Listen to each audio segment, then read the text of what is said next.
we need more public defenders to have a functioning criminal justice system. Congresswoman Suzanne Bonamici has introduced the Ensuring Quality Access to Legal Defense Act, or Equal Defense Act for short. It would provide $250 million in federal grant money to be spread across the country.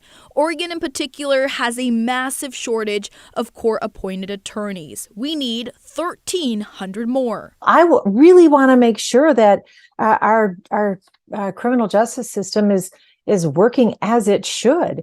And right now, sadly, it's not. And we've seen that, particularly recently in Multnomah County, where cases had to be dismissed because with this right to counsel, they can't prosecute a case.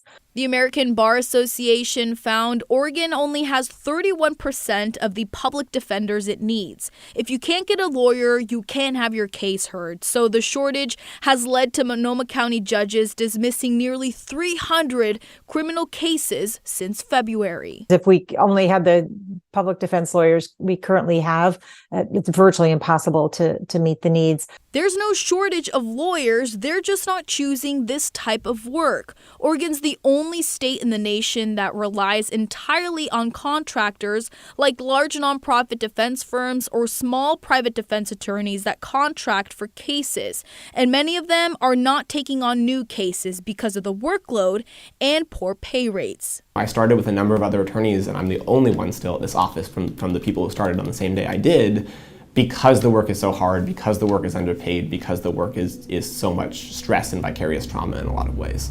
If passed, this bill would limit workload for full-time public defenders and start closing the pay gap between them and prosecutors within the next 5 years. Public defenders are often right out of law school, so this bill would also provide an additional $5 million for training grants for government and nonprofit agencies.